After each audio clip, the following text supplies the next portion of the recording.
Now this sucks. Now this makes me very upset that now the score is tied. I went with Jericho, and Jericho betrayed me. The Jericho Appreciation Society betrayed me, and he lost, and Ricky Starks wins. And not only that, we have a tie. Mm-hmm. This sucks. I don't know how this sucks because first perfect score of the year by me. First champ of the year by me. Trivia champ still. Come on, man. Yeah, let me just come on. I'm just full of wins this year. Wins everywhere. This is the year of the one man of the band kind. Oh my god, Lou, you think you're pissed? I'm still wearing skinny jeans. Welcome to Tfspod Aew Show podcast. This is 24/7 Lou, and that's Rick Hard saying, "My gosh, wearing skinny jeans isn't even on the top 5 of worst things to happen to me." And that's the one-man band, and like I said, this is the year of the one man of the band kind. Yes, folks, let me tell you something. From the highest mountain to the lowest valley and everywhere in between, we are the beast of the east, the best of the west. You're listening to Tfspod. Lou, you're boring the audience. Yeah. Oh, your girlfriend's and your pet's favorite show. Yeah, that's it. Lou, get out of the way. We are also the #1 podcast listened to by adult film stars, and we've got a shout out today. This one goes out to Audrey Bittoni. What a Italian sensation. Yeah, this man knows his stuff. Yeah, man. She's definitely got the bit Tonys. She's got the bits. She definitely does have the bits. That said, Lou, you're not animated enough, so I'm going to take over on this one. I'm going to say, because I know he's excited to say it. Yeah, I'm going to sit over here in this corner, by the way. I'm going to sit in this corner, and I'm going to just, I'm going to look at the wall. We'll get to that. We'll get to that in a moment. We're going to get to that in a moment. However, I can't.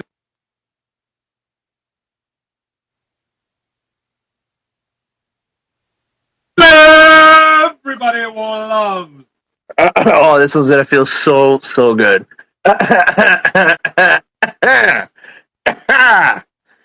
Rick Hard, get the scoreboard!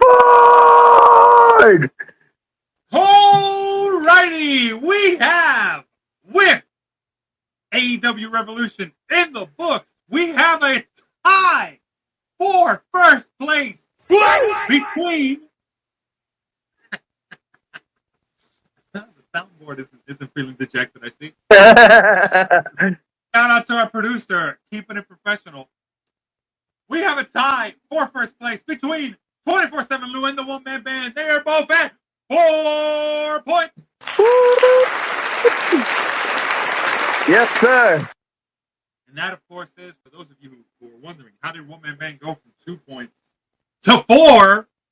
It's because he got a perfect score, which means he got double the points. Double. Or rather, an extra point.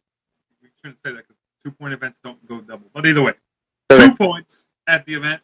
And he wasn't the only one to do it because second place. Also, from getting a perfect score at AEW Revolution with 3 points. Give it up! 2 in his second year. Main event, Jeff! Yeah. I am impressed. Guys, be worried because he's picking up steam real quick. Oh. He's building on his record rookie year, man. Yeah, record rookie year, double digits rookie year. Yeah. Whew. All right.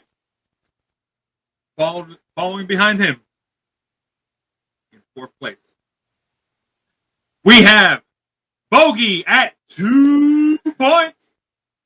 2 puntos.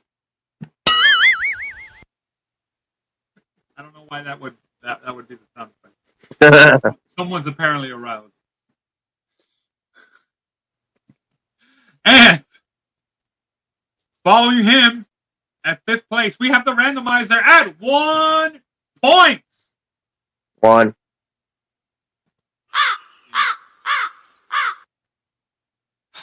Here's the line that I don't like to say. Everyone else is at 0, including me. Well, that's messed up. Yeah, Lou, yeah. That's messed up. Okay. That's the scoreboard. Back to you, Lou. Yeah. Back to me. Yeah. This is a recap episode of AEW Revolution. All right, let's give the recap of the episode. Lou, we'll get to it because I know you have opinions on the opening match, but before that, there was a pre-show match. Yeah.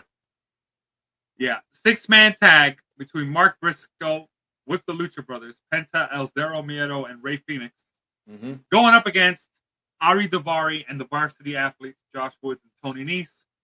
6-man tag. This was actually, I having seen this was actually a really good match. A lot of back and forth.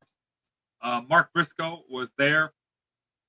And, considering the recent tragedy that he had, he was actually putting on a pretty good performance. A lot of this match had a lot of the flippy moves, as some people would say. I believe it's called the flippy dippy moves. And we saw Mark Briscoe and the Lucha Brothers get a win for the faces. Very nice stuff. Smart Mark Sterling was at ringside, getting all upset. He took a beat down afterwards from the match. Good pre-show, really got everybody amped for the show. And then the actual event happens. And starting off the show was Lou's all-time favorite match, Ricky Starks versus Chris Jericho. Boo! Boo! I honestly, Lou, I think that's going to be your match of the year. Cause what? That's not match of the year. You know what? Let's. For those of you who don't understand at home, guys, if you listen to our recording from the predictions before, there was a lot of consensus picks, right? So Lou decided to go really bold in this one match, which means if this match didn't go his way, he was statistically eliminated right after, no matter what. Damn, that pissed me off. And man, did this match not go his way.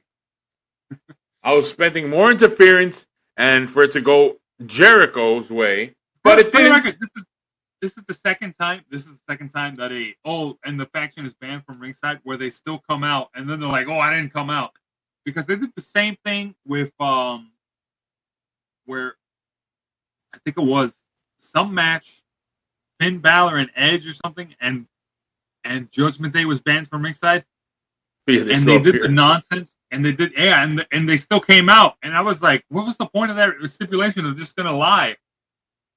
But anyways. Yeah, it should be the ref should just call the match right there on the spot. Yeah, on the spot. Oh, you left the curtain, you're coming out. They always do the nonsense. Oh, I'm not technically at ringside. I'm on the ramp. I'm like, what's the point? No, and then this one, the ref went out to go argue with him. Get out of here. No, get out of here. Get out of here. Yeah. I was like, whoa, what the heck? We did see somebody come out to even the odds on that, to make sure Ricky Starks didn't have to deal with that. Chris Jericho ended up losing. Ricky Starks got the win. Everybody got a point except for Lou. Uh-oh. and I think the randomizer too, to be honest. Oh boy. But who cares about the randomizer? This story is about Lou, who didn't come to the realization that he was statistically eliminated until match 5 on the card.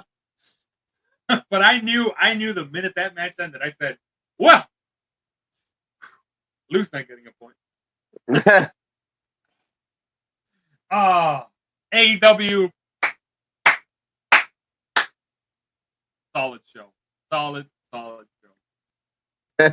Well, check with One Man Band on that prediction.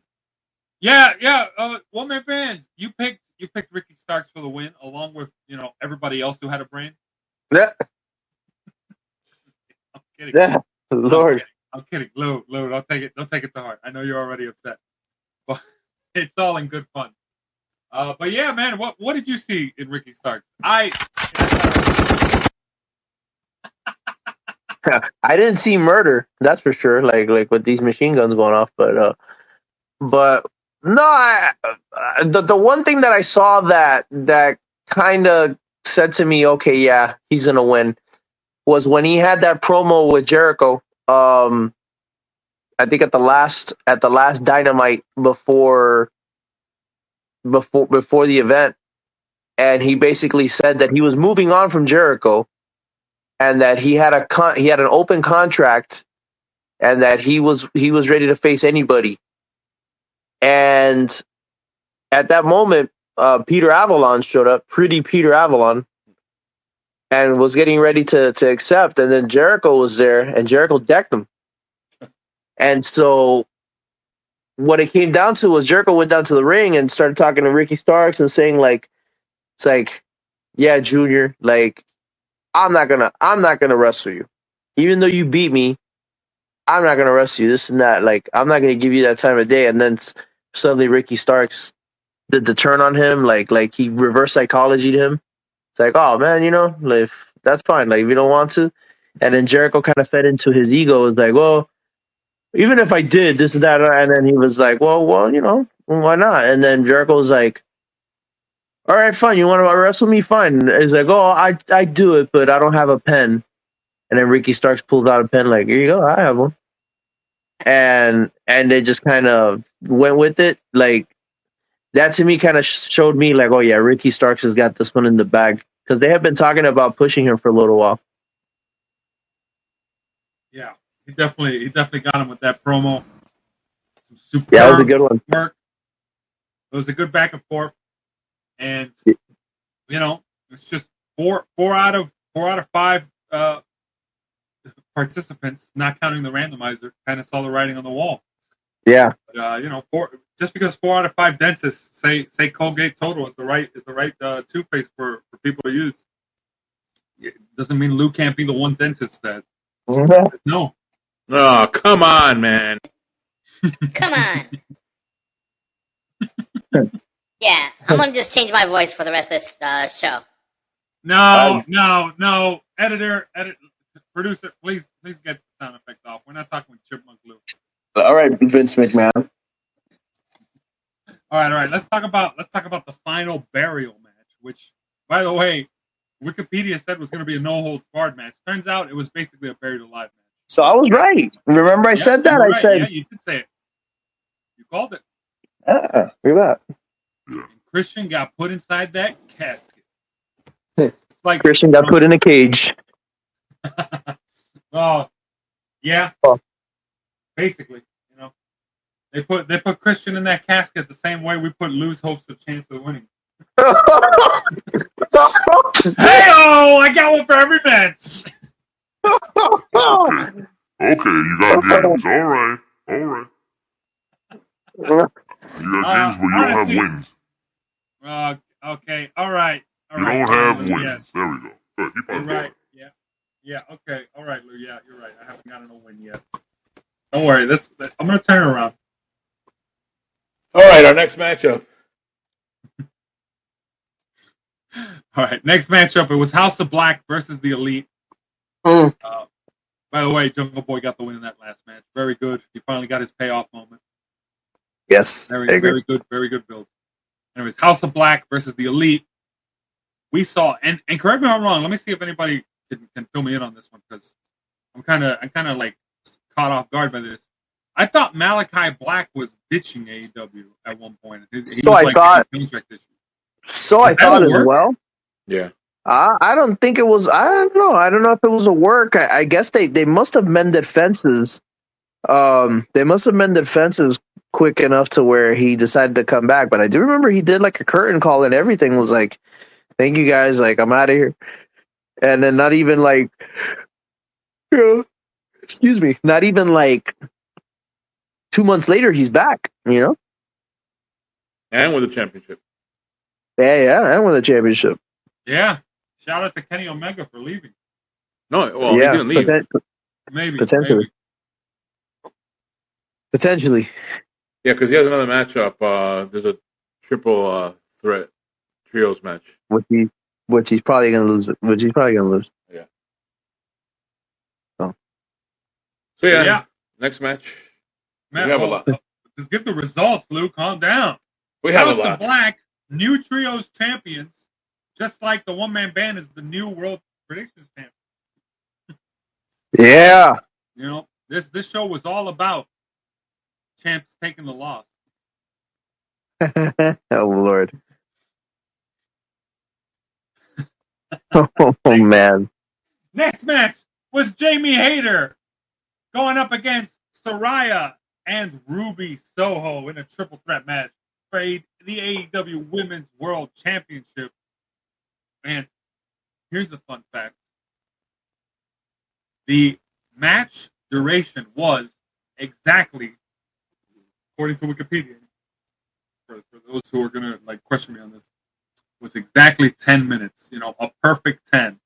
Just like one-man bands win. Yeah. Yeah, buddy. Or just like a 0 in that 10, like your victories. Shut up! No. Quiet, Oh man. Lou. Stop trying to change the narrative back to me.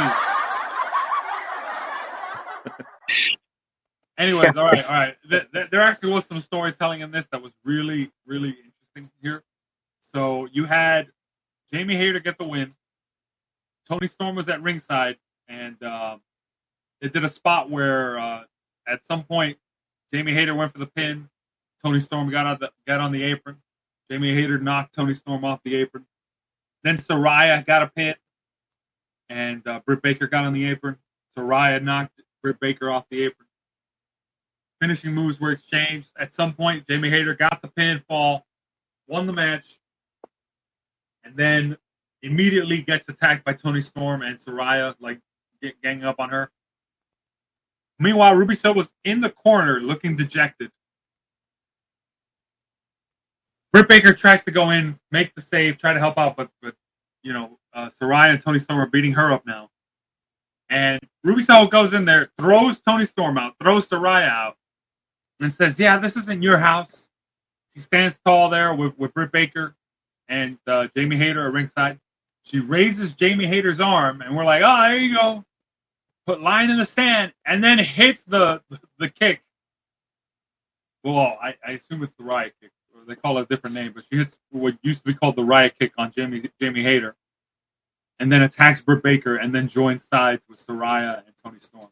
And then they hit their patented L with the spray paint. You know, L, the thing Lou took at Revolution. So did you. I don't know what you're. So we haven't gotten to that point. You lost. You know that, right? You know that you lost, right? I know, but that didn't hit me until way later in the night. You knew you lost right after the first match, Lou. Like that's a pretty big deal.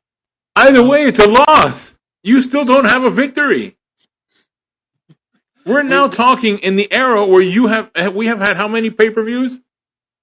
We're not gonna go. I'm not gonna give that number. More than one, which is more than what you have in victories. I plead the fifth on that question. Anyways, we've got the faction of indirectly. They're not saying it out loud, but they're basically saying it. They're going. The I used to be in WWE faction among the chicks going up against the homegrown AEW folks. Looks like so. Should be interesting to see where they go with this. I'm kind of hoping that we see like one of those random like pairings where the faces and the used to be heels put aside their differences, and we see what was her name? She was the second AEW Women's Champion. Man, I'm drawing blank. Rio? Kushida? No, not Kushida. What am I talking about? Hikaru Shida. There we go. I kind of want to see Hikaru Shida come out and join the trio to go up against Saraya, Tony Storm, and Ruby Soho. Just to see how that goes, because she is AEW through and through. Yeah. From what I know, unless you count New Japan. Yeah. I don't know. I kind of like that. I mean, it's okay they're doing this, but it's like it's weird that they're doing it in the women's division. And I kind of feel like in the future they will have something like this in the men's side. So maybe it expands. It's kind of weird. Maybe it expands to the men's division too. Yeah, that's what I mean. It's like I wonder if an NWO thing. we get something like that, like in the future. Yeah. So all right, that's something to keep an eye on. Yep. Next match, we had a Texas death match In California. and yeah, in Cali. This one, I if I'm not mistaken. Oh wait, no. Oh, this is brutal. Match, we had one person, I think it was, that went against everybody's picks, and that person was. I know it was Big Al, but let me see if he was the only one. Because Big Al was like, yeah, man, John Moxley gonna win. Wrong. His pick I did not copy, by the way. Thank goodness. The randomizer also was with him on that pick. So yeah, the randomizer was taking a lot of losses left and right here. So yeah, it wasn't a good night for the randomizer, who unlike Lou had the worst performance. So yeah, Lou actually did a pretty good performance aside from that one match. Let's talk about your one victory this year. Oh wait. Yeah. We'll just wait over here till you get a victory to talk about it. Anyways, Texas death match, pretty superb. Pretty bloody, man. Okay. Oh my God, the fork. Oh God, the brick. But the stupid ending. Not the brick. The bricks. There were 2 bricks. Oh yeah, that was weird. I had never seen 2 bricks. I've seen cinder blocks used, not bricks. Not bricks that, by the way, did not look like they were like, it doesn't look like they were gimmicks because they did not break. Yeah. Those bricks were sturdy. Oh man, what about the part where Moxie was raking the forehead of Hangman Adam Page? He was stabbing and raking. The most painful spot to me, and this looked painful to me specifically because Moxley was not wearing a shirt. The most painful spot to me was Moxley was, I think he was stun gunned on the apron rope, fell back, and he landed on the board with like barbed wire. Yeah. Oh God. Flat back first. Yeah. And you can see the reaction where he lands on it, and there's a delay in his reaction, and he just has his eyes wide, and he's just like, and I'm just like, oh, he just realized that he landed on that back first. Like, I think in his mind, he's like, yeah, I'm going to land on this. But he didn't realize how much it was going to hurt. Because that was shock. That was pure shock in his eyes. He was not ready for that.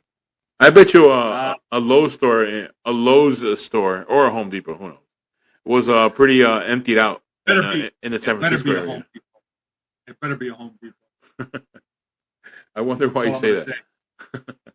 Yeah, I bet you they were emptied out. Like it was like, yeah, can I get 20 feet of barbed wire? Can I get let me see. Can I get a fork? Fun fact, you can't get 20 feet of barbed wire at Home Depot. We sell it in a small roll. So or rather they sell it in a small roll. You have to special order that much barbed wire. Oh my God. Because there was a lot of barbed wire in this match. I'll get a piece of plywood. I'll get a brick. Make that 2 bricks. 2 bricks. 2 bricks. What is this? Holland and okay, now here's what the dumb part was for me. That ending. Okay, they had the chain out there. Moxley wraps it around himself. You're thinking he's gonna do something with it. He didn't do anything with it. It just helped. He got hanged. He got hanged on the rope. Yeah, but no. I get it. It was like Hangman Adam Page. I get that part, but it was like you put it around yourself to do something, and you didn't do anything with it, and then you get thrown out and then get hanged by it. So it's like, why did you put it around your neck in the first place if you're going to do anything with it? In a real fight. I'll say this. Him putting it around his neck, I don't think he was planning. Obviously, he wasn't. Going by kayfabe, the reasoning was he was getting desperate. Hangman Adam Page wouldn't stay down. He put it around his neck thinking, if he gets up, I might need it. He didn't. What he didn't do was wrap his arm. He didn't wrap it around his arm or anything. And the real reason probably because that would have created too much tension when he ended up on the apron, getting hanged from it. He didn't do that. However, it did come back to bite him. This is in line with every like hardcore or like crazy match Oh yeah. where he loses. Let's not forget. And also followed that rule. 8 years ago, he lost the match against Bray Wyatt because he pulled the television screen out from under the ring and it just exploded in his face. Oh my God. Well, at least he's following that Wile E. Coyote rule of if you put it out there, you're going to get hurt by it. Yeah, everything you put out, he ended up getting beep hurt beep. by. Beep beep. Yeah, I'm calling it the Wile E. Coyote rule. You set up a trap to only you get hit by it. Let me put That's usually how it goes in wrestling. Although sometimes it doesn't go that route. Sometimes you lay it up and then you actually put the person through it. Yeah. Not often, but often enough. So yeah, that was a match. That was bloody, which was like tough. It's like, how are they gonna top this one? Yeah, I was looking at that. I said, I don't know how we're gonna top it, and I don't know how they topped it because my feed cut out for the next match. All I know is Wardlow won against Samoa Joe via technical submission. Anybody care to elaborate how it played out? He used his own I was move. looking at the chat. And a lot of people were pissed off by this match. So, Lou, you were one of the people who seemed pissed off about how that match went. You said, "Oh, that match sucked." I think it was. Well, it was going back and forth, but the thing that I said about it was that he put Wardlow put Samoa Joe in his own move. What is that movie called? The Kimura? Or no? What is it? Anyway, he put him in the chokehold, and then he tapped out. So it was like, okay. It's not the first time you've seen a wrestler lose to their own move. It doesn't happen often. Yeah, but you wanted to see him like destroy his power move that he does. It's definitely one of the first times I've seen a wrestler lose to their own submission move. Yeah. Now you don't see that often, where it's a legit submission too. I just feel like I want to see more power destruction for that victory, as opposed to. You want to see like the power bomb finish? Yeah, but okay, fine. You embarrassed the guy by using your his own move on him. I get it. By the way, we're doing this after the post AW, and as we speak, he's not the champion anymore. Yeah, Wardlow was the transitional champ in all this. Yep. You're the god. Went from I won it to I lost it at Dynamite against Powerhouse Hobbs. Kind of like Rick Carter. Kind of like Rick Carter in our first season of predictions. After that first season. Wow, Lou! Look at that. I was laying off on taking shots. I have to because I know you're gonna come back with more. Don't worry. That's fine because your reign as world champ is going to be transitional in the same way. We're at what? A couple more weeks before you lose it completely? You mean 2 years? Okay, that's transition to you? All right. No, you had some spotty periods between where you weren't champ. The year's not over. Forget, at the beginning of this year, OMB took it immediately off of you. The year's not over. Mm-hmm. Okay. So the battles continue. I don't know where you're going to be at, Rickard, fighting in the cellar there, but we got a good one. I am hoping to get a point on the board. That I have dropped my expectations. Lowered expectations. that is the start of my road to redemption. Not WrestleMania. I'm not even trying to get to WrestleMania anymore. I'm just trying to get on the board. Yeah. That said, let's talk about that cost me a perfect score. What a jerk. Oh my gosh, this is proof that I need to stop going with my heart and go and start making predictions with my brain again. Because this is what happens when I go with, Danhausen and Orange Cassidy, because it's so out of left field that maybe, just maybe, my boy Danhausen, who I said is the star, I stand by that statement. I picked him, and he lost the match. He even took the pinfall. Yeah, now, again, that was a wild one because, again, it wasn't a pusher. The story wasn't them in the tag team division. They were just put together because the best bros, one of them was injured or whatever. So they were put into that match where they won to get into the event. Yeah, but it was one of those last minute additions that you think to yourself, like, oh, maybe they'll be like, hey, we got something hot here. Let's put the title on. Yeah, but Even temporary. I mean, why couldn't you just give it to them? If you're okay with Wardlow being a transitional champ, you could have made Orange Cassidy and Dan. Yeah, but there's a bigger story there with the Guns and the Acclaim there going on. I'm telling you, I'm waiting for Daddy Ass, whatever, to turn on them. You mean the guy that got double low blowed by the Guns? Yeah. In the match, by the way, I saw that happen. I said, "There's no way. There's no way Billy Gunn is going to turn on the Acclaim." It'll be well, it'll be an interesting Thanksgiving. Dad, remember that time when we were AEW and we hit you in the balls simultaneously? So yeah, all right. So yeah, we have the Guns retaining on this one. This was the match that caught. I would have gotten a perfect score, folks. I want you all to know that I could have had 2 points on the board right now if I had just put aside my foolhardy pride.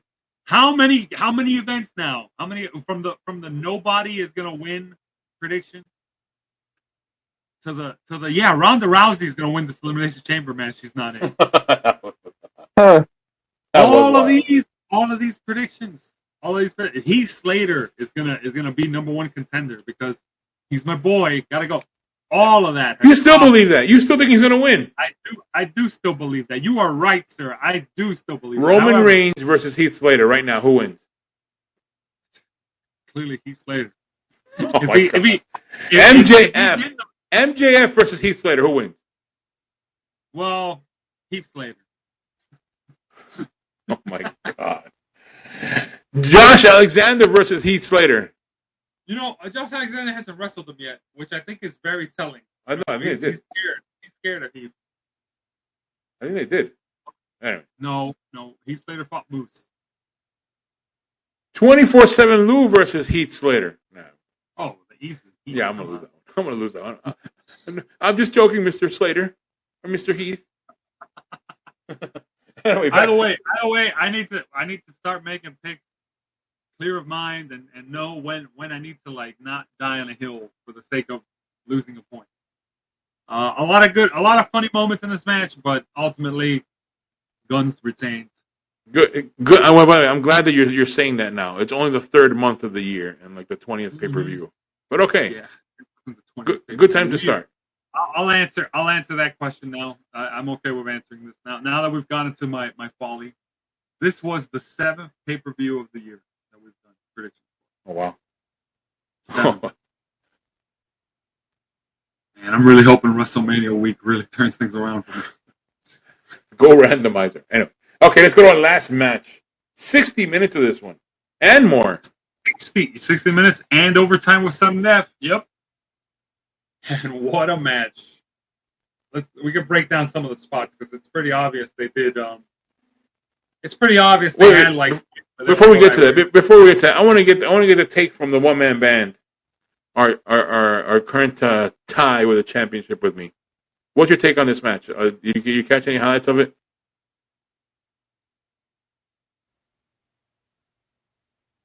The one man band.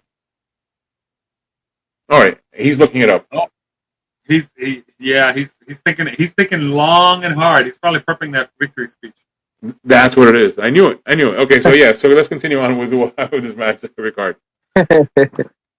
Yeah, but it had an interesting setup. It's pretty obvious that they had planned transitions for it. Mm-hmm. I think the transition call was always if MJF goes out to take a water break, we're in the next phase of the match. Because the early going of the match, you had Daniel Bryan. He would occasionally just start doing jumping jacks every now and again. They had a point at I think the 12-minute mark where they did a lot of classical wrestling, openers and transitions. Nice. The hip drags, the hip tosses, the double kip up, the arm drags, the headlock takedowns, transition into a scissors, that kind of stuff. All of that, really cool stuff. Got a nice ovation from the crowd. Then MJF just rolled out of the ring, and he was like, "Yeah, I'm gonna be a jerk." They walked into the stands at some point. Daniel Bryan went after him. Then MJF turned around and like kind of hit him. And then this first of 2 times that he does this, he grabbed a fan's drink, looked like beer, and threw it at. And looks like he either slapped it out of his hand or he threw it at Daniel Bryan. Right? And you know, fun fact: I had a friend of mine who hasn't seen an AEW pay-per-view before, and he laughed and he was like, "Dude, that's crazy. You know how expensive arena beer probably is." That guy must be. Yeah, it's just it's. He looks at the price of arena beer. I never think about that, but yeah, he's right.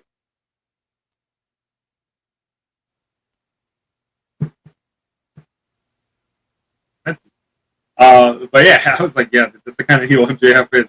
He's actually probably super good. Yep. Anyways, they got back into the match. MJF at some point lost a fall when he took the knee attack from Bryan. It used to be called the cattle mule.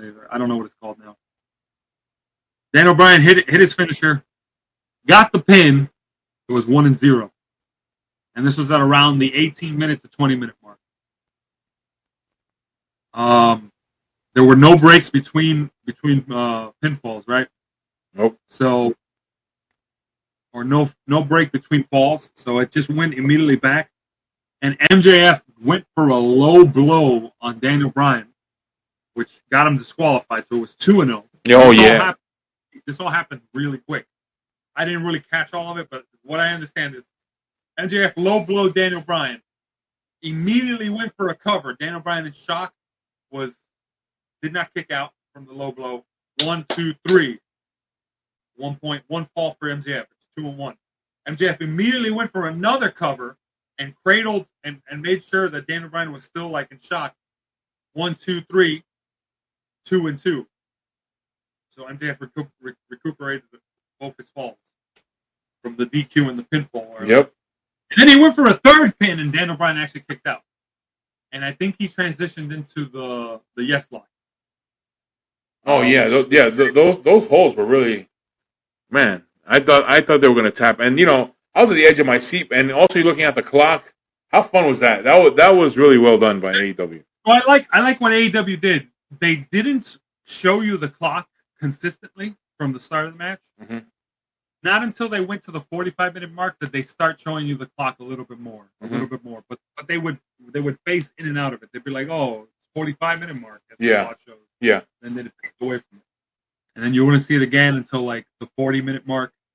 Then you kind of saw it again at the 35-minute mark, but not really. And then at the 30-minute mark, and then after the 30-minute mark, it kind of became a more consistent feature on the screen. Mm-hmm.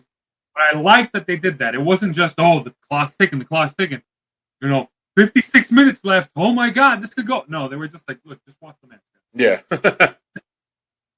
We'll tell you when it's actually close. Well, let's get to when it got close to where it had it on the edge. Wait. Before we get to that, because there was another funny spot that I have to point out. Go ahead. And he's good at working a crowd, and he's good at being a heel. This is my theory, I genuinely think he was pissed. Because he went out of the ring, went close to the front row, hopped the barricade, grabbed a drink from what appears to be this fan's mom. It looked like water. And he threw it at the kid. He spilled the drink on the kid, who was sitting down in the first row looking at his phone. And I'm just like in my mind, I thought to myself, okay, that was probably planned, but that also could have easily just been he's caught in the corner of his eye. Hey, this kid's not even watching this match right now. And how disrespectful is that? And he's like, you know what? Screw it.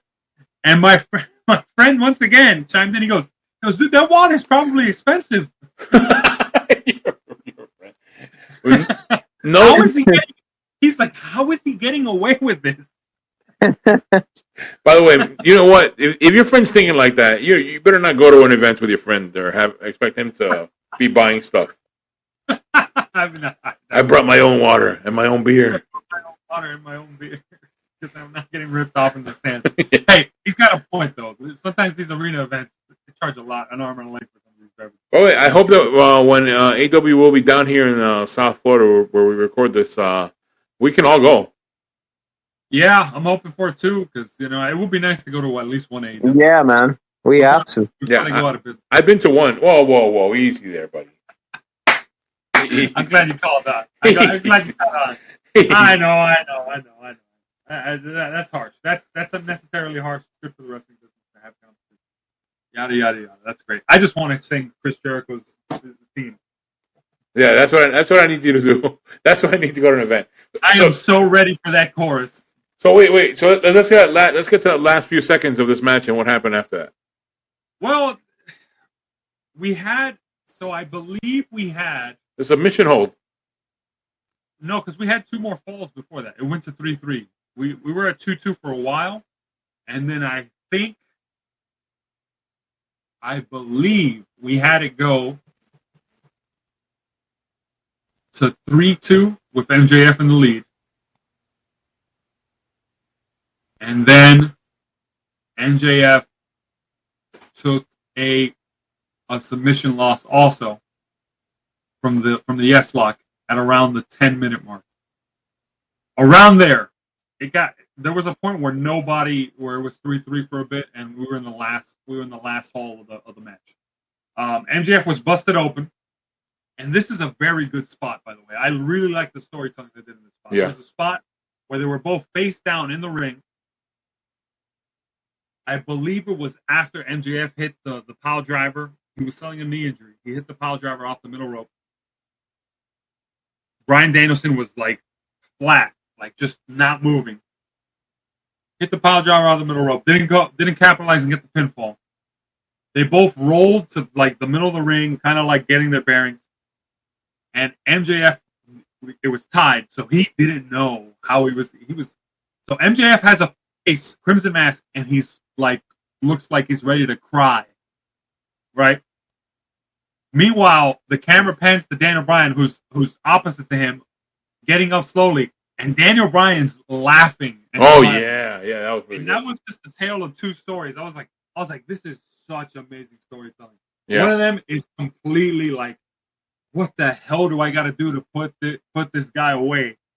Because it is tied and I'm running out of time. And the other guy's just like, I got a lot left in the tank. And Daniel Bryan was selling it amazingly. We got into the last minute. Yep. At the 35-second mark, I think it was. He puts MJF in the label lock, or the yes lock. We're talking MJF went to go reach for the ropes. Daniel Bryan rolled over, put him back in the middle of the ring, locked it in. He hooked. I think he hooked the leg over one of his arms. Yeah, a single leg crab. Yeah. He hooked. Was it a single leg crab? Yeah, that's right. Yeah, MJF was selling a knee injury. So yeah, MJF was doing everything he could not to tap. I think there was a point where he's like biting his arm or his hand, not so that he wouldn't tap. And the clock was out. Time was going down. Time goes. Nobody tapped. Brian Danielson lets go of the hold. No. Hold on. Oh yeah. No. The clock went down to 0. The match was over, and right there is when MJF starts tapping. So it didn't count. Right, it didn't count. Yeah, which is why Bryan Danielson broke the hold. Yeah. Right. And no 3-3. The tap out didn't count.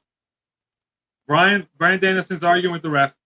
MJF is laying at ringside and he's getting oxygen administered to him. Yeah. Very important detail. Yep. That comes back later. And you have Tony Schiavone on the commentary team saying, he makes it seem like he's talking to somebody. Yeah. And he goes, "Oh, you want me to announce it? I'll be happy to announce that." Oh man. Yeah. You can tell he's telling it that he doesn't like MJF. And he says, "Folks," he talks to the ref. The ref says, "All right. Tony Khan says this match will not end in a tie. There must be a winner. We are going to sudden death. Overtime."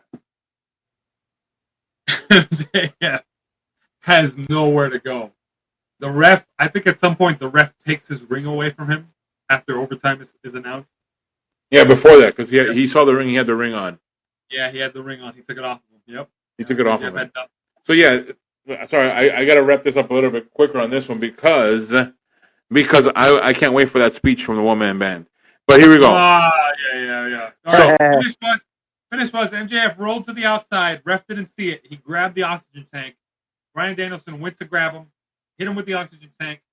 He put in the yes lock on Bryan Danielson. Yep. Danielson teased, he teased that he was gonna get up or get out of it, and then he had his arm raised, and then he kind of just withered away and tapped. MJF won 4-3 in sudden death overtime. Yes. At an hour, 5 minutes, and 20 seconds. Yeah. So yeah, that was the matchup we had there, which gave the victory to both the one-man band and main event Jeff. Not just a victory, a perfect score. A perfect score, yes.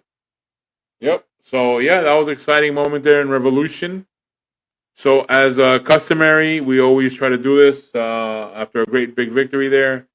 Let's go one-man band with your victory speech. I just like to say. And hold on. I'm getting a word from our editor. Oh, we're out. Yeah, we're out of time.